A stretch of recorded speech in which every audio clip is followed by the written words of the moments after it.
نمادها و زندگی که بر اساس نمادها میره جلو. چه نمادهایی تاثیر دارن و چه نمادهایی تاثیر ندارن و برای چی الان شاید 100 ساله که خیلی زیاد همه گیرشون رو نماده.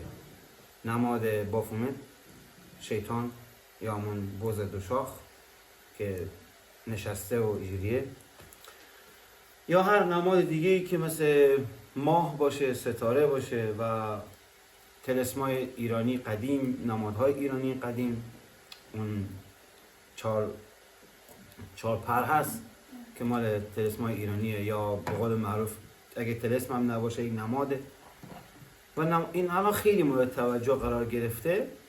نمادها همون پرچمن، نمادها همون سخنرانی هن. سخنرانی یک قومن، سخنرانی و نماد و پرچم یک قومن که اینا دارن با این مدل خودشون رو میفهمونن. که حالا این نمادها در بعضی جاها تونستن عجیب تاثیر بذارن، مثل همین بافومت بوزه هست که نشسته و دست راستش بالاست. دقیقا این شیطانه، مثلا بهش میگن این شیطانه و این نماد شیطانه و یک ستاره داوود اونجا بالا سرشه، پشت سرشه و از این حرفا، یا شیری که مثلا کلش شبیه گاوه و یا کلش شبیه چیز حیوان دیگه ای و بال داره و خیلی نمادها هستن. حالا اینا رو انشاءالله ما دقیق‌تر، خیلی دقیق سعی میکنیم که اینا رو بگیم و یکی یکی بهشون بچسبیم. ولی در کل نمادها قضیهش میشه این که شما باید ببینی که چرا نماد و برای چی تأثیر بگیریم مثلا، یا بگیریم یا نگیریم، اصلا درسته یا نیست. نماد یه نقاشیه که باهاش صحبت میشه. اولا که من ندیدم کسی بیاد سر نقاشی زندگیشو برنامه‌ریزی کنه. مثلا کسی که طرفدار هلال ماه و ستاره هست کنارش، خب که خودش یه عالم رمزآراز داره که در خیلی از کشورها از این رمزآراز در پرچم‌هاشون استفاده شده، من جمله چین و پرچم چیز نماد اسلام گرایی یا خیلی جاها دیگه استفاده شده درش. این داستان داره، خیلی داستان داره، ولی کسی نمیاد با اینها زندگیشو بچینه که شما بزرگش کنی. یک مثلا میخواد بگه عقیده من اینه، یا مثلا این درسته، این بخشی از حقیقته، بیشتر از این نیست دیگه. نماد همینه، نماده، آخه تمام زندگی که نیست اینقدر بزرگش کنی. بعضی هستن مثلا این نماد میبینن توبه استغفر الله و فرار و از اون محیط چیز کنین، بابا چیه مگه؟ یک نماده، بیشتر از نماد که نیست. بعد چرا انقدر بزرگش میکنی؟ بزرگ نیست که بخواد بزرگش بکنی، خب اصلا نیست. شما هم الان 50 تا نماد از شیطان پرستان و از الله پرستان و از طلسمات قدیم و طلسمات جدید و فلان و فلان و فلان، همه اینا رو تو بذاری یه جا، بعد تو با یک عقیده خالص مثلا الله پرستی یا با عقیده‌ای که به هیچ کدوم عقیده نداری، به اینها عقیده نداری، بیشتر به مثلا به بر انسانیت عقیده داری یا آتئیست بودن یا هر چی دیگه، بشین در اون اتاق، هیچ تأثیری رو شما نداره. میگه آقا مثلا ما اینا رو قبلا گفتیم ولی اینا رو میگیم که بدون بزرگ نیست، خودتو الکی درگیر نکن. آقا آینه تو خانه هست نیست، من بذارم نذارم، نماد آقا این جن میاد از توش، میگن از توش بود تونل رد میشه، بله ما میگیم هست، ولی برای چه کسی، برای چه چیزی، خیلی مهمه. تو چه راهی باشی، با چه عقیده‌ای باشی، خیلی فرق داره. این نیست که مثلا هر کی آینه داشته باشه خانه‌اش بدبخشه، نه خیر، حتما برای گروهی که میفهمن، برای گروهی که میبینن و خیلی چیزای دیگه هم هست. نمادا مثل نشوی کوکاکولا. کوکاکولا درسته که شکر زیاد داره، اسانس داره و سمه یک بخشش، ولی همین سم خیلی هستن 90 سال 100 سال عمر کردن، هر روز کوکاکولاشونو خوردن. خب خیلی هم هستن مشروب الکل که دیگه از الکل که بدتر نیست دیگه، مثلا میگه آقا نماد بافومت رو زده روی مثلا تیشرتش. خب از الکل که بدتر نیست. الکل که بدنش تزریق نکرده داخل یک نماده، یک نقاشیه با هر عقیده‌ای که هست. الکل می‌بینی مثلا بعد وقت 80 سال 100 سال هر روز داره الکل مصرف میکنه، حالا دوز کم ها ولی هر روز داره میخوره و هنوزم سالمه، کاری هم نشده و مسهلش رو بلده، روشش رو بلده چجوری از خودش دور کنه. اینجوری نیست که اینقدر بزرگش کنید، اینقدر نه. بزرگ هستا، یعنی قضایا سر جاش بزرگه، یعنی برای کسانی که خردن، برای کسانی که مثلا تو اون قضایا خیلی استادن، میفهمن، تمام کوچه های اون عقاید رو میشناسن، برای اونها خوبه، میفهمن، یعنی اونها میفهمن. ولی نه برای هر کسی، برای هر چیزی که بیاد اینجوری یک چیزی بگه، یک حرفی بزنه، بعد بگه دیگه این نماد من گذاشتم دم خونه شما بیچاره میشین.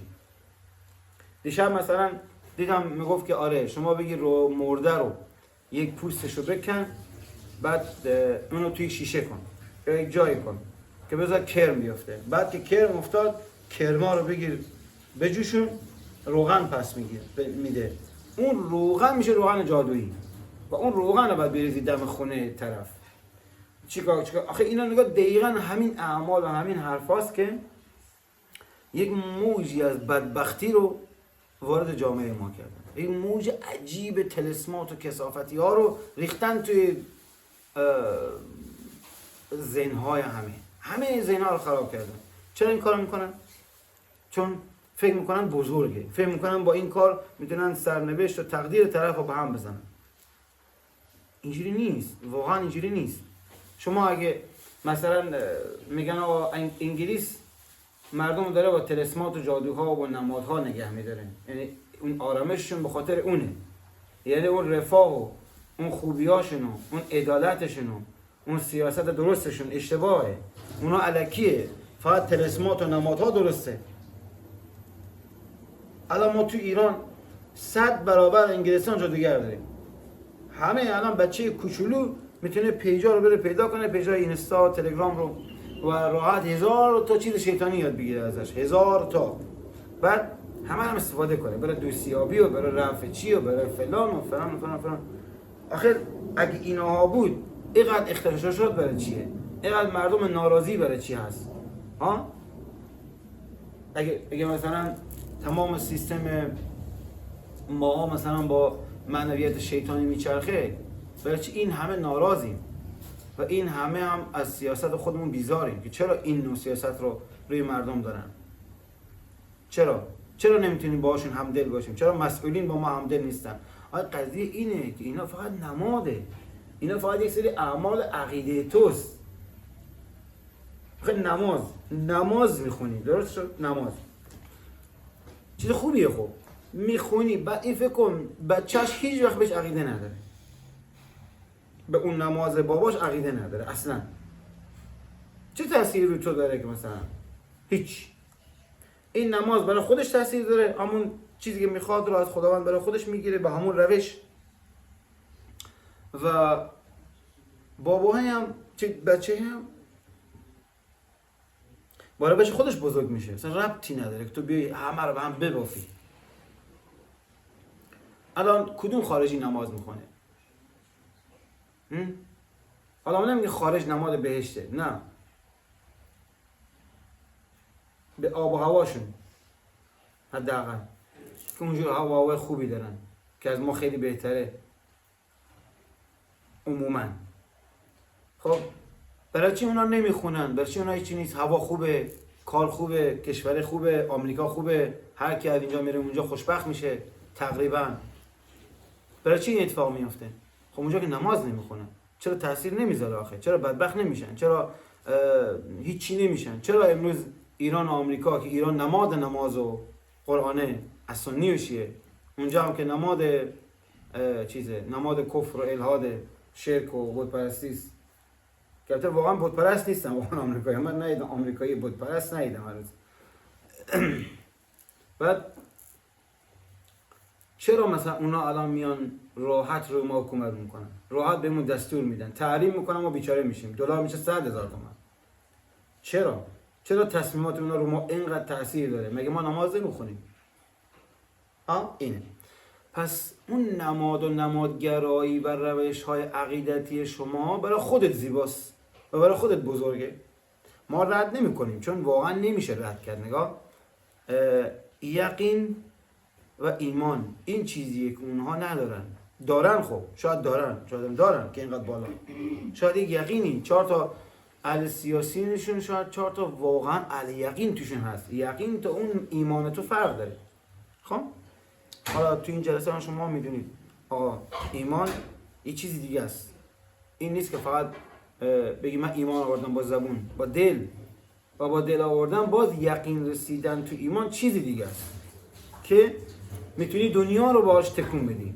همون کاری که الان گروه سوریه کی بود اسمشون چی بود؟ تحریر شام انجام دادن و راحت با ایمانشون آمدن، راحت اون پادشاه رو انداختن بیرون. راحت چه یقین داشتن. این دفعه دیگه با اون یقین 8 سال پیششون نیامدن که فقط نماز قرآن بخونن. این دفعه آمدن با یقینی که الله پشت ماست و واقعا الله پشتشون بود. قشنگ تونستن یک حکومت رو بگیرن، حکومت کثیف سوریه رو بگیرن و راحت گرفتن. یقین خیلی فرق داره. یقین بالاتر از نماز قرآنه. این نماز قرآنی که با یقین خونده بشه 2 رکعتش میشه 100,000 رکعت شما، 100,000 رکعت شما. چون 100,000 رکعت تو وزن نداره، یعنی سنگین نیست، تو خالیه، همش الکیه. تو نمیدونی به چی وای میستی، اصلا نمیدونی خدا کیه، هیچی نمیدونی. فقط اعتقاد داری خدایی هست، اعتقاد داری که مثلا فرشته‌ای هست، اعتقاد داری که پل صراطی هست، اعتقاد داری که بهشتی هست، جهنمی هست و برای ثواب و گناهش نماز میخونی. همینه. خب این که وزن نداره. اعتقاد داری خیلی بی وزنه، خیلی سبکه، مثل حبابه، هیچ کار نمیکنه برات، نه زندگی تو جلو میبره نه هیچی. یقین داشتن چیزی دیگه ایه. یقین داشتن دل پر خشوع و خضوع، یعنی که دل پر تواضع. این چیزی دیگه است. اینایی که ما میگیم تا نمادگرایی فرق داره. یعنی اونی که اهل یقینه نماد به کارش نمیاد. گرفتی؟ اونی که اهل یقینه، خب اونی که واقعا الله رو میشناسه و واقعا بهش ایمان داره رو تو بذار وسط کفری که میگم این منظور کل کسانی که اون رو قبول ندارن. اون بهترین زندگی رو هم خواهند داشت، بهترین عزت رو هم خواهند داشت و مهربان انسان و تا آخر هم پر قدرت میره جلو. حتی اگر بمیره یا شهید بشه یا بکشنش به هر طریقی، حالا این فرد با عزت میمیره، با عزت میاد و با عزت میره، چون با یقین آمده جلو، نه با یک نماز قرآن معمولی. ما نمیگیم الکی، هیچی الکی نیست، نمازها هم الکی نیستن، ولی ما صحبتون این جلسه سر اینه که بزرگش نکنیم، نباید بزرگ کنیم. یکیش دلیلش اینه، مثلا الان تو این آورده که میگه با فومت شیطان با سری به شکل بز نمایش داده می شود تا طبیعت حیوانی انسان را به صورت نمادین نشان دهد. یعنی نگاه، مثلا اون فراماسونری ها که این نماد مال اونهاست بیشتر و ایلومیناتی ها که زیر شاخه های از فراماسونری هستن که این نماد رو زیاد هم دارن، حتی روی تیشرت هاشون، تو خونه هاشون، همه جا هم دارن. این شیطان پرستی نیست، یعنی اونهای عقیده رو دارن که این هم چیه؟ این نماد حیوانی انسانه. گرفتی؟ خیلی جالبه نه؟ یعنی این تویی که بزرگش میکنی. 2 یوتیوبر الاف، 2 بلاگر الاف توی یک بخشی الافن، دنبال موضوع میگردن، یک به حساب هیتر پیدا بکنن، یکم بیان بالاتر، یکم خودشون نشون بدن، بعد اینجوری میان همه میزن به جون هم 4 تا اطلاعات بسیار غلط. همون فراماسونر هم والا اگه قشنگ بشناسیش میبینی نه اینا آنچنان کثیف نیستن، یا ایلومیناتی آنچنان نجس نیستن. اینا یک روش‌های برای خودشون داره و نمیشه کلا گرفت اینا رو از ریشه قلقم کرد. نه، یک عقیده است، بذار باشه چیکار کنم. فقط نباید به عقاید اشتباه حکومت داد. گرفتین؟ یعنی عقاید اشتباه حکومت نباید بگیرن، وگرنه هیچ اشکالی نداره، داشته باش. من همیشه همین عقیدم بوده هست و تا ابدالآباد با رسم خودم میگم آقا هر کی با هر عقیده‌ای با هر چیزی دوست داره بیاد باشه، تو گروهمون باشه، تو حرفامون باشه، تو هم عقیده‌مون باشه، ما مشکلی نداریم. فقط نباید بهش قدرت داد، چون این انسان داره یک سری عقاید خطرناکه. در چه وجهی، در چه صورتی؟ در صورتی که بهش قدرت بدی خطرناکه. اگه ندی چه اشکالی داره؟ تو برو موش بپرست، تو بگو موش خداست و بپرستش، اله تو موش کن. این واقعا خطری نداره برای جامعه.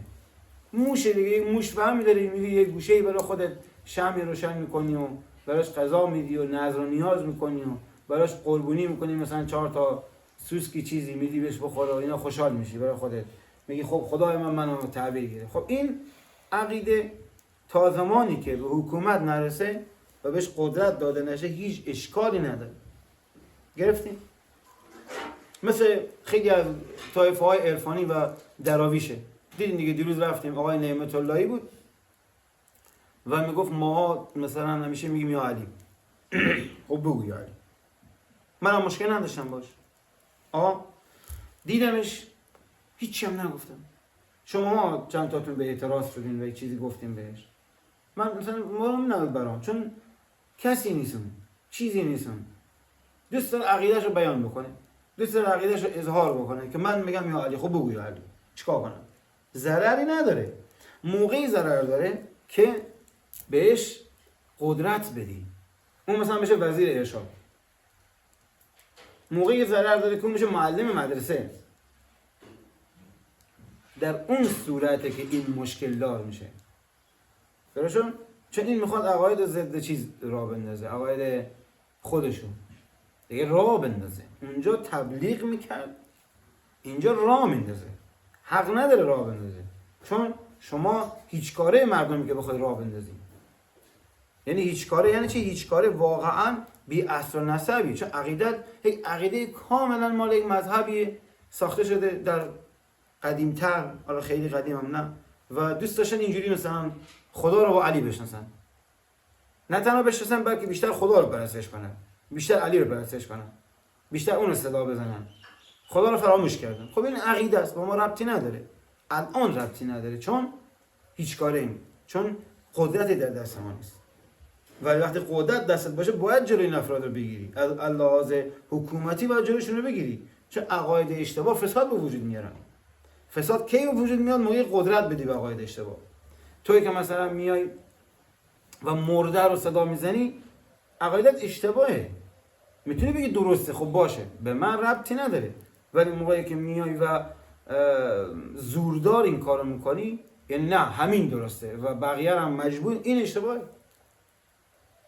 و باید اگه کسی زور داره جلو تو بگیره، و کسی یعنی میچربه براش، میتونه جلو تو رو بگیره، یا حداقل متنبه بکنه که آقا این کار اشتباهه.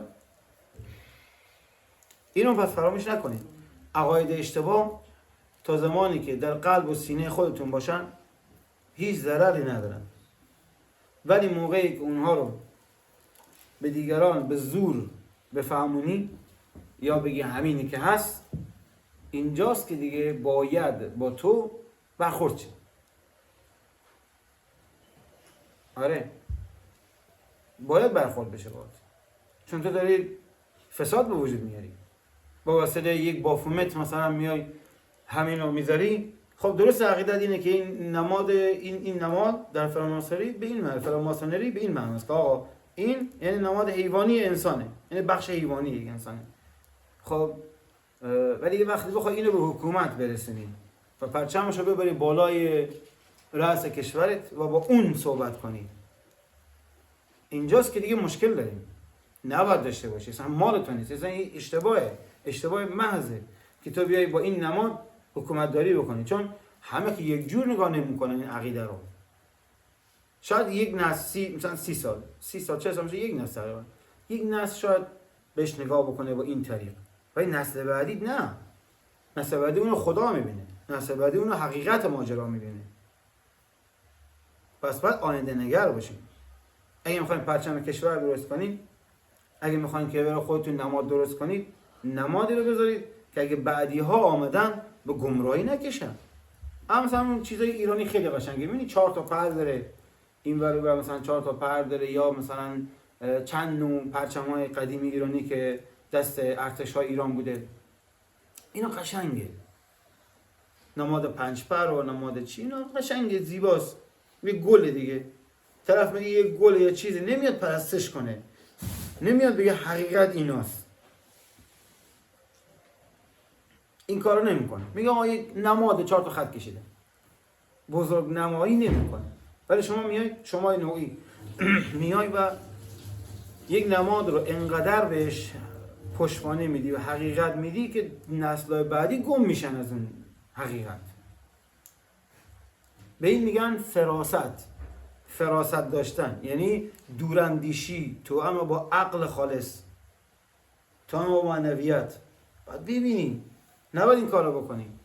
کار رو نکن که در آینده دیگران اونو به عنوان بزرگترین چیز دنیا ببینن. اما شما پرچم مکدونالد رو، همون برگر داره و اینجور 4 تا چیز داره، سیب زمینی هم آویزون ازش، اینو پرچمش کن. خب نماد مکدونالد پرچمش کن، بذار تو کشورت. من قول میدم در 80 سال آینده، 70 سال آینده کشور شما اونو پرستش میکنن. یعنی نصف کشورتون براش داستان درست میکنن. همبرگر یه غول بود، از اون ور دنیا آمد، بعد همبرگر نبود، خدا بود. خب اصلا اینقدر احمقانه نسل‌های بعدی اون چیزای کوچولو رو بزرگ میکنن یا براش داستان درست میکنن. حق نداری این کار رو بکنی. لطفاً نمادها رو بزرگ نکنید و اگه کسی به نمادها زیاد از حد اهمیت داد بهش بگین عزیز دلم این کار شما الان شاید جواب بده بین دسته خودتون، ولی بعداً چیز دیگه ای میشه. الان مثلا در اکابر شیعه، اکابر و استادان قدیم شیعه، این مد نبوده که علی رو بگن خدا بود، یا بگن نمیدانم که علی خدا بود یا خدا علی بود، یا انسان نبود. اینو اصلا نبوده. خب اصلا این چیزی نیست، یعنی در هیچ جا نیست. ولی همین الان تو همین 100 سال این کار مد شده. تو همین مثلا 40 سالی که الان هستیم، همین 45 6 سالی که الان بچه‌ها آمدن روی کار، اصلا عجیب علی پرستی دیگه راه افتاده. قدیما فقط حب علی بود، الان خود علی خداست. نگاه اینه، نسل بعدی شما تشخیص نمیده که این پرچمی که درست کردی یا این نمادی که درست کردی یا این حرفایی که خیلی گنده کردی کیه و چیه، و براش افسانه خواهند دوخت. یعنی هرگز احساس نکن من با علی مشکل دارم. علی هم یک عربه، یک دوست محمده و خلیفه مسلمانان بوده در یک دهه‌ای. پس انسان حتما خوبی بوده. و اینه که تو بیایی و اینقدر بهش پروبال بدی که طرف خداست. اگه خدا بود که محمد اونو میپرستید دیگه. اگه خدا بود که محمد عکس علی رو میذاشت جلوی خونه‌اش رو پرستش میکرد. این کار نکرد و نمیکنه و توصیه هم نکرد به هیچ کس، به هیچ چیز. تو چرا میگید علی بتوانم چی؟ ملک الشعراء بار چی میگه؟ در مورد اینکه به علی شناختم من. به علی من شناختم. خب این قشنگه، نگاه این حرفش قشنگه، ولی پشت بندش بیاد بگی که من نمیدونم این علی خداست. شعر بعد بیت بعدیشه دیگه فکر کنم، حفظ نیستم بیتشو. خلاصتا حالا این یادم نمیاد. خب این اغراقه، این اغراق اسمش، این بده. ما اینجایی نمیگیم، ما طرفدار 100% اللهیم. 100% الله. به هیچ عنوان نمیایم که هیچ نمادی رو برتر از الله بدونیم، هیچ انسانی رو برتر از الله بدونیم، هیچ دینی رو برتر از الله بدونیم، هیچ شخصیت رو بیشتر از الله بدونیم. ما عبد اللهیم، ما بنده اللهیم، ما در بند اللهیم، ما برای اللهیم، ما بخشی از روح خداییم. اینجوری هست.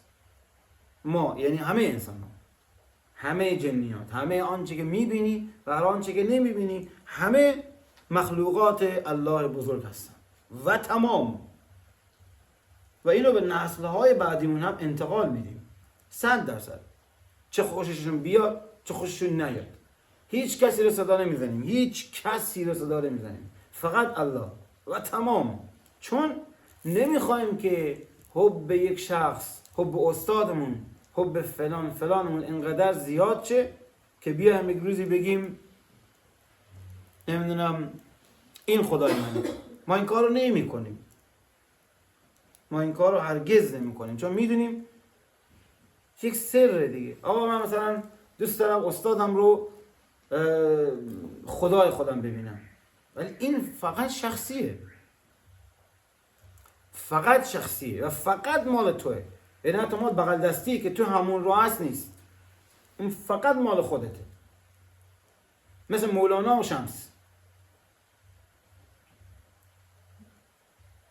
مولانا گفت آقا شمس منو خدای من،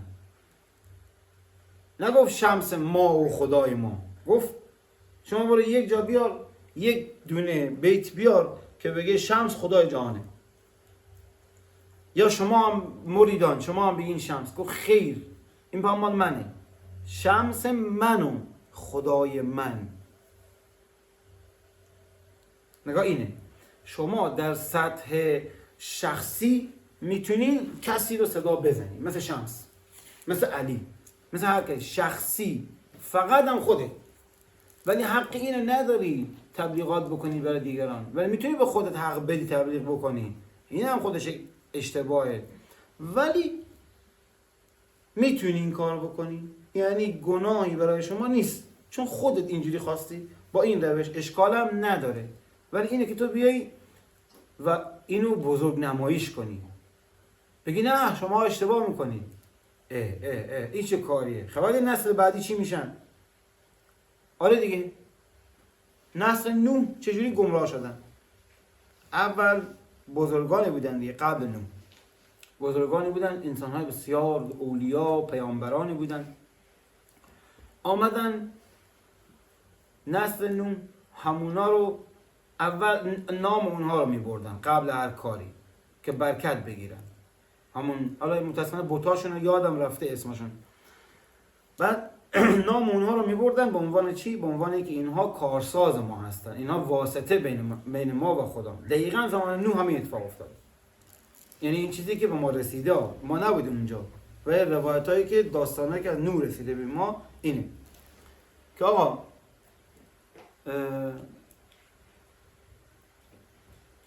اول میمدن اونها رو برکت صداشون میکردن، بعد دیدن کمه و برای نسلهاشون آمدن مجسمه های درست کردن از همون دوستان خدا.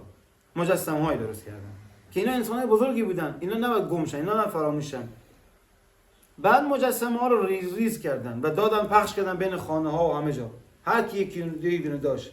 بعد کم کم مد شد که هر کی تو خونش رد چه، مثلا میخواد رد چه مقابلش سلام بده اینجوری. بعد کم کم گفتن نه سلام تنها خوب نیست، یک رکوع سجده هم بکنیم. رکوعی شد، بیشتر خم شدن.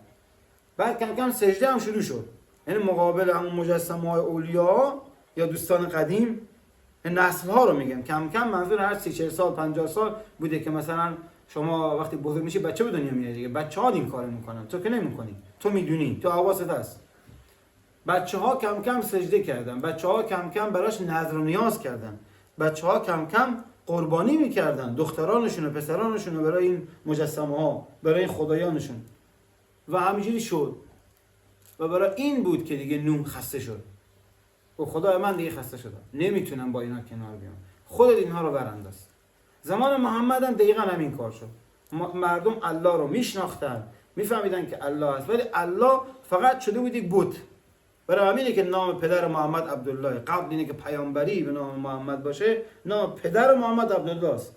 یعنی اونا الله رو میشناختن، اونا میفهمیدن الله خیلی بزرگه، خالق اصلیه، ولی میگفتن کمک کنندگانی هم داره، مثلا خدایان چی و خدایان باران و خدایان، مثل الان که مد شده میگن آقا خدای باران اینه، خدای شر ایریسه نمیدونم زئوس خدای آسمان هاست چی همین مزخرفاتی که الان هست و دارن تو فیلم های هالیوودی و توی خیلی جاها اینو پخشش میکنن، خیلی زیاد این کارو میکنن و اینا دیگه یعنی چی؟ یعنی دقیقاً دارن همون کار رو میکنن که زمان محمد شد.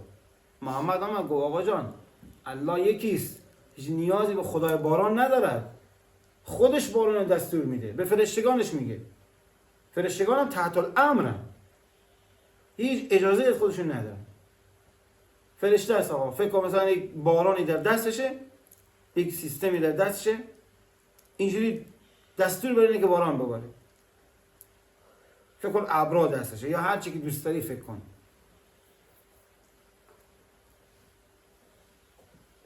قضیه اینه.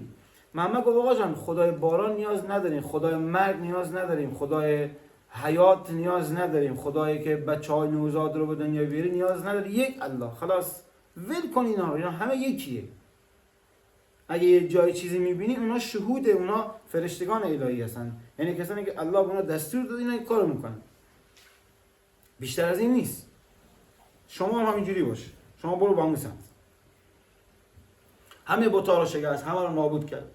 دیگه اجازه نداره از کسی بت‌ها رو صدا بکنه یا اون اولیاءهای قدیمی قبل محمد بودن رو صدا بزنه، چون اینا صدا میزدن. شما هر بتی رو که بگیری از هوبل و لات و منات و عزا هر چی بگیری، همه اینها اکثرا یا فرشتگان الهی بودن در قدیم که نامهاشون بوده و بعدا مجسمه شدن، یا اولیاءهای بزرگی بودن صاحب کرامات و صاحب بزرگی بودن بعدا مجسمه شدن و بعدا به پرستش آمدن. اینه دیگه. الان نسل الان شدن علی پرست و من مطمئنم برای 100 سال دیگه 200 سال دیگه همینجوری بریم جلو، با همین فهمون بریم جلو. مجسمه الان که اول نگاه بهت میگم دیگه، ما کوچیک بودیم تو کوچیکی خودمون، عکس جناب علی در حد یک چیز خیلی ساده بود. الان با پروتز و خوشگل و ابروی فلان و کامل آرایش شده است. قول میدم برای 30 سال دیگه عروسک های از جناب حضرت علی ساخته میشه، بعد نسل بعدیش مجسمه هایی از حضرت علی ساخته میشه که در هر خانه خواهند بود و نسل بعدی یعنی 200 سال بعد رسما سجده میکنن جلوی علی. میگید نه، نگاه کنید الان شما اینید تا اینجا رو دیدین، فقط آرایش کرده هاشو دیدید دیگه. الان توی خیلی هیئت‌ها عکس بزرگ میزنن به عنوان اینکه مثلا این جناب این نقاشی حضرت علیه. شما قول میدم بهتون کم کم 30 سال 20 سال بعد که شما ان شاء الله همتون هستین، میبینید که کم کم مجسمه‌های کوچولویی رو ساختن گذاشتن جلوی هر هیئتی به عنوان نماد حضرت علی، ولی هنوز هم کسی سجده نمیکنه. و باز بچه‌های شما که به دنیا بیان مطمئن باش جلوی مجسمه ها یک سلامی عرض میکنن که انگار با این ارادت برسد به دست علی. و بچه های شما مسلما رکوع میکنن جلوی مجسمه جناب حضرت علی و همینجوری میره و کم کم بت پرستی شروع میشه. یعنی الان فقط ارادت است به علی و اون زمان میشه چی؟ بت پرستی علی. برای اینه که نباید یک شخص رو اینقدر بزرگ کرد به جز محمد که خودش هم گفت من بت پرست نیستم، من رسول الله هستم، من فرستاده الله هستم، تو منو نپرستید، من لایق پرستش نیستم. لله رب العالمین، الحمد لله رب العالمین.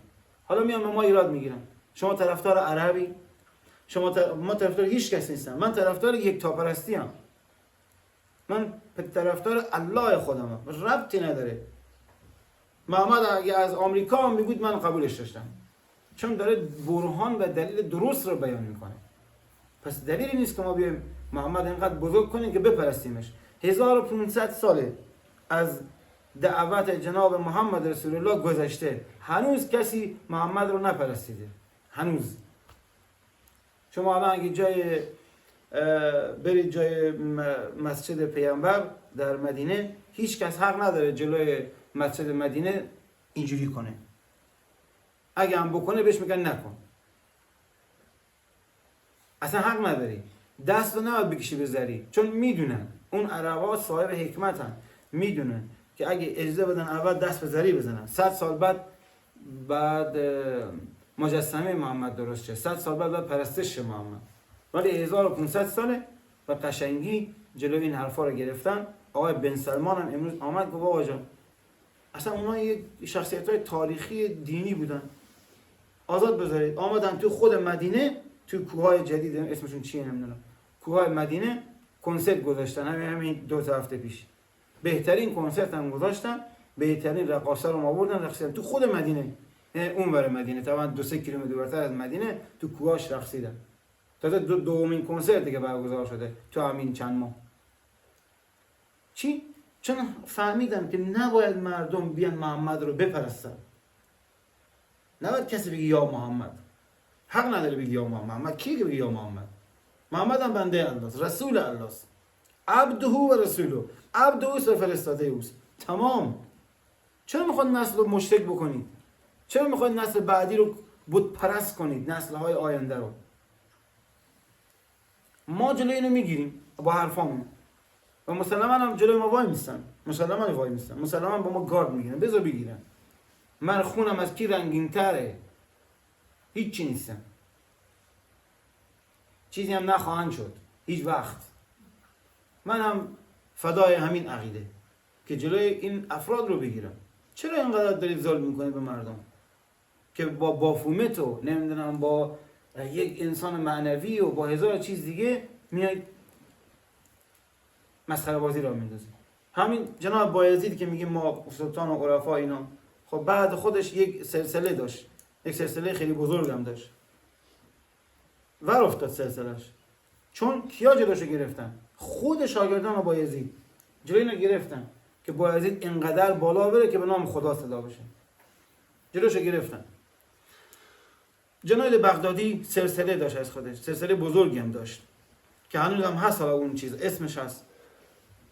آمدن که جلو جنید بشه خدا، جلوشو گرفتن. خود شاگرداش جلوشو گرفتن، شاگرد ارشدا. خیر، خودش تا زمانی که میگه شما باید الله رو بپرستید، من دوست الله هستم، من به شما الگوی خوبی هستم، برای شما الگوی خوبی هم، بیشتر از این نیستم. تمام، برید سمت الله خودتون، هیچ ما فراموش نکنید.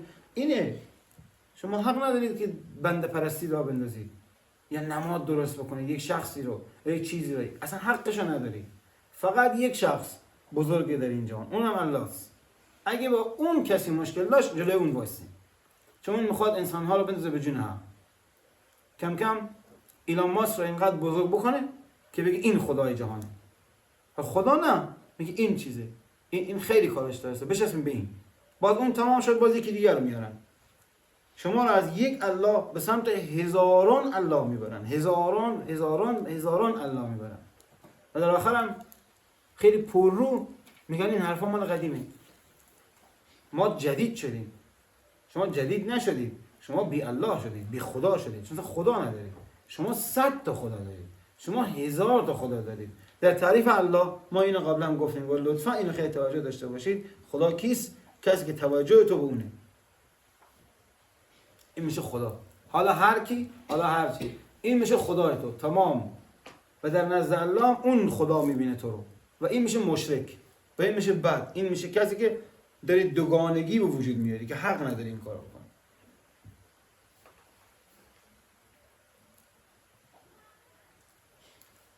پس یادتون باشه اینی که ما روی این عقیده الان میچسبیم و چند وقت بیشتر داریم فشار میاریم، اینه که میبینیم جامعه ما عجیب و غریب داره به سمت الهگان میره. عجیب و غریب. من تمام فیلم ها هالیوود رو دیدم، یعنی همشون، تمام فیلم های خوبش همه رو دیدم، تمام فیلم های این والت دیزنی رو دیدم، از این سری مارول رو همه رو دیدم، کل فیلم های مارول دیدم. این نگاه دارن تریلیاردها پول خرج میکنن، اون به دلار خرج میکنن از تبلیغاتشون تا به ساخت فیلم که چیکار بشه که این عقاید زئوسی رو یا رومی رو جا بندازن توی مردم الان. همه الهگان. چرا این کار میکنید؟ برای چی این کار میکنید؟ شما که مثلا با کلاسید، شما که مثلا چیزی، چرا این کار میکنید؟ قضیه اینه، از قصد یه چیزی رو عنوان کلاس، عنوان بزرگی تعیین کردن که شما اینو انتخاب، این یعنی انسان با شعور. بعد بقیه هم همه احمقن. حالا کیا احمقن؟ ماها رو اینجوری نشون میده، اینجوری میکنن، اینا. حالا کیا عاقلن؟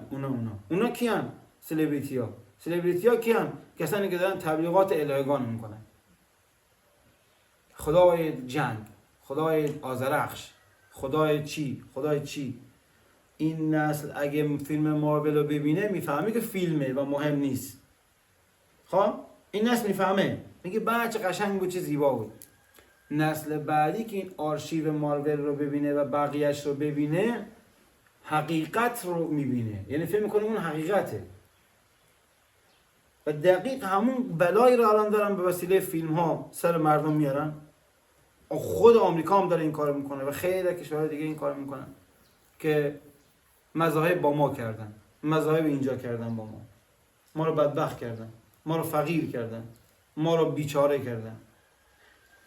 و شما یادتون باشه دارن کارشون رو انجام میدن، در حوزه جهانی هم دارن این کار میکنن، نه در حوزه یک شهر یا کشور یا یک مدرسه. دارن در حوزه جهانی تولید افکار میکنن، از قصد انجام میشه این کار. لطفاً آگاه باشید، گول نخورید. از همین الان سفت جلوش وایستین، آیندگان شما متوجه میشن. اگر از الان شما شل بزنید و بگید ولش کن، این حرفا نون آب نمیشه، نسل بعدی شما انسان‌های احمق‌تری میشن و همینجوری حماقت میره به سر اینی که به خودش اجازه میده به خاطر مذهبش، به خاطر عقیدهش انسان‌ها رو بکشه. این تا این حد میرین جلو. یادتون باشه شما انسانی، شما ضعیفین. هرچی دانشگاه پیشرفت بکنه، هرچی این علوم پیشرفت بکنه، ولی نگاه کن اون عقاید در قلب تشکیل میشه. تو قلب شما این عقاید پدیدار میاد و کم کم میرید سمت. کجا میرید؟ موقعی که به بدبختی میخورید، موقعی که به فقر میخورید، میریم سمت عقاید کهنتون و همچنینه که میرید توشون. میرید. الان میگن آقا قرص هست، عقیدت خراب شد، افسرده شدی، قرص بخور. مگه قرص حل میکنه؟ قرص کسی را دیوانگی نجات نمیده مگر در مراحل اولیه‌اش باشین که اونم با روحیه خوبی داشته باشین، وگرنه تو رو نجات نمیده، میبرد جای بد و آخر تیمارستانه. نه تیمارستان معمولی، زنجیری میشی یواش. حالا هر کی به اندازه.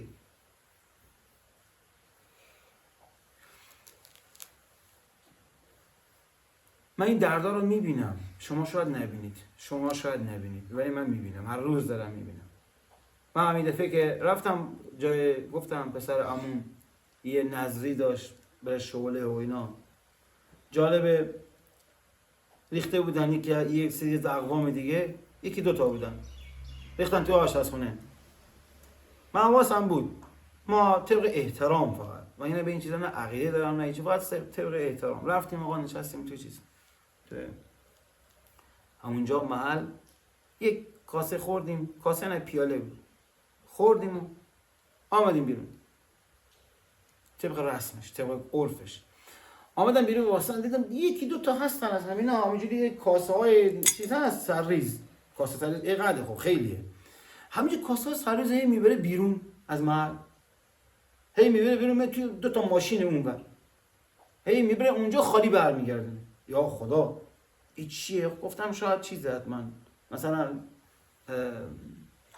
مهمانی آمده روش نمیشه بیاد تو محل، اینا هم با چیله. دیدم خب اکباشی کاسه نمیبره، فقط داره هم خود کاسه سرریزه رو میبره، بشقاب نمیبره که من تو بشقاب بخورم. بازم گفتم به من چی. بعد که تمام شد فردا پس پسرمون با زنش اومدن خونم. اینو میگم بابت کسانی که میشینن پیشتون بلبل زبونی میکنن، خدا رو رد میکنن، عقاید رو رد میکنن، بدونید که چه انسانهای عجیب و غریب مزخرفی ان اینها. چون عقیده سالم که نداشته باشی و از این مزخرفات جدید حفظ کنی، میشی انسان سادیسمی روانی، خودخواه، خودطلب و خودبرتربین. به خاطر اینه که همه رو رد میکنی، به خاطر کلاس داشتنش نیست. رد میکنی تا بتونی هیچ موقع خوب نشی. همین اینا رو دیگه آمد پسرم چی گفت؟ گفت که سینا جان آمدن همه رو بردن، برای مهمونامون کم آمد شعله. من هر سال میدادم بعد که شعله تمام میشد به هر قومی یکی دو تا ظرف میدادم ببره خونش به عنوان هدیه. امسال اصلا نرسید که بخوام حتی یه دونه خودمون خونه نتونستیم ببریم. بعد حالا کیا بودن رئیس این کار؟ همونی که 2-3 ماه پیش تو خونه خودمون همون شخص که کاسه ها رو میبرد میگفت ویل کن بابا این حرفات چی؟ عقاید چی؟ همین الان هم هر روز یا ترکیه است یا گرجستانه یا این کنسرت یا اون کنسرته، همون شخص. یعنی من ندیدم کسی که عقیده درست نداشته باشه و یک سادیسم نداشته باشه یا حریص عجیب نباشه. یکیشون حریص نیست ولی عجیب. خب شاید تو بگی خیلی هم هستن عقیده سالم دارن ولی اونا کثیف‌تر از بقیه هستن. عقیده دارن، یقین ندارن. اینو یادت نره. عقیدهشون اینه که الله خالق آسمان و زمینه ولی یقین که ندارن. میگن که مثلا خدا ما رو میبینه ولی زن مردم که گیرشون میاد تا زمانی که بهش دست درازی نکنن ول نمیکنن، چون فقط عقیده دارن. ولی این فقط بخش عقیدهشه که سالمه، اعمالش که سالم نیست.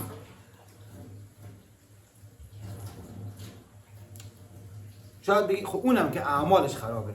متاسفانه هم اعمالش خرابه هم عقیدهش خرابه، هر دوش خرابه. اول عقیدتون سالم کنید و بعد باید بیاید توی دل اهل یقین شید. اگه اینو باز یقین رو میخواد توی آخوند پیدا بکنید که نداره. آخوند با یقین از هر 1 میلیونشون یه دونه است که یقین داره واقعا به حرفای خودش، واقعا یقین داره الله همه چیز رو میبینه، الله بصیره، الله سمیعه و مهربانه، از خودش میگذره. بقیهشون همشون فقط عقیده دارن. همین برای اینه که مفسد میشن، برای اینه که خراب میشن. گرفتی چی شد؟ اینجوری هست.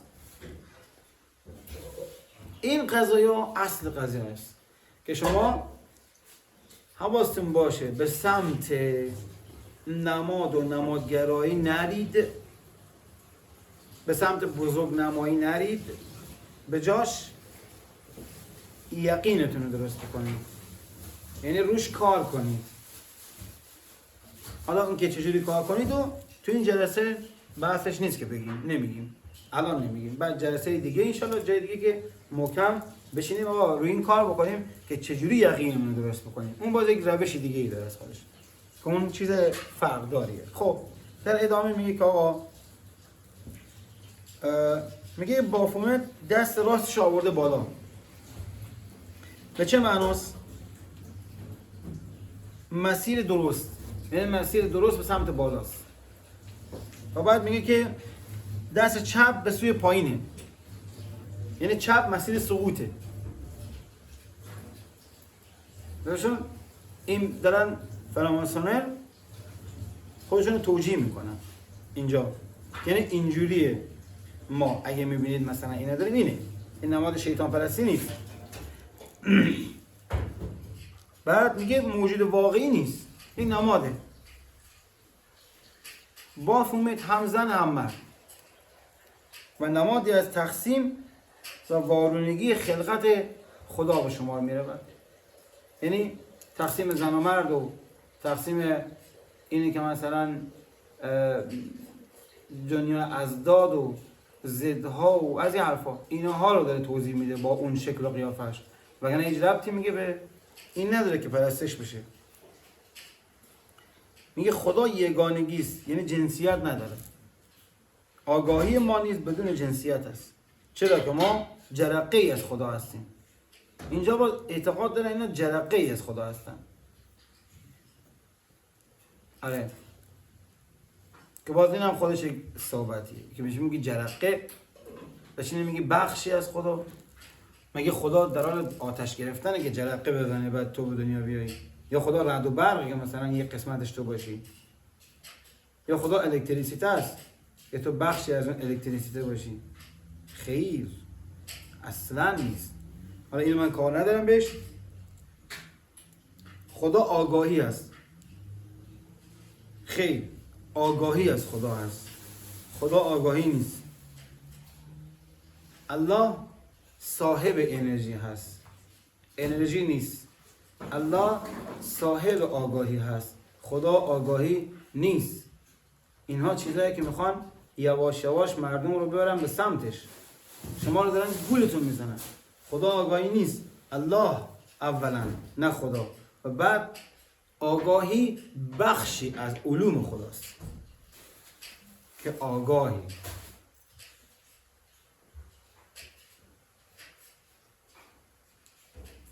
اینا رو یادتون باشه. خیلی قوی شدن. لحاظ چی؟ لحاظ اجتماعی. تونستن خوب اذهان رو بشورن. اذهان رو شستن. برای چی شستن؟ چون وارد فاز دوم بشن. فاز اول این بود که خدا رو ضعیف نشون بدن که دادن.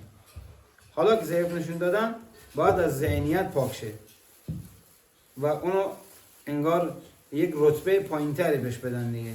ضعیفش کردن دیگه اول. الان باید از ذهن پاک شه. بعد که از ذهن پاک بشه با چیکار میکنن؟ خدای خودشون جا بدن.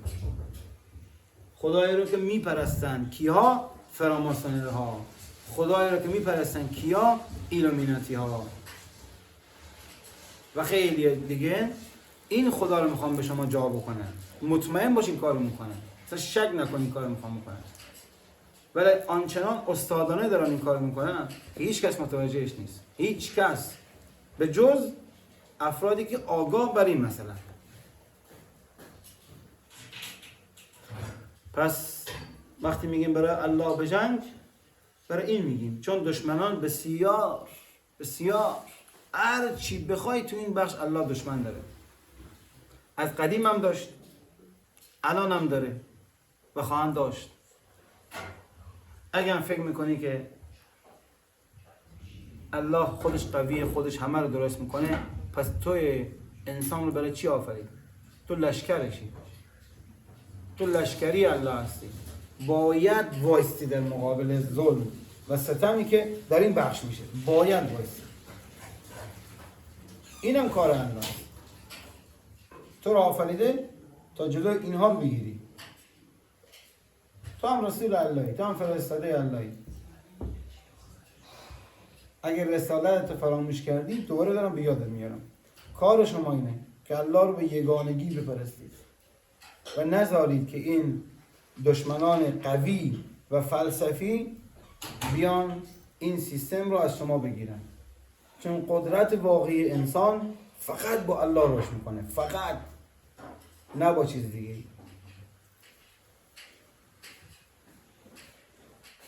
حالا این واقعیتی که بهتون گفتیم، ولی اینه که شما چه برداشتی کنید دیگه دست خودتونه. ما فقط گوینده ایم و بس.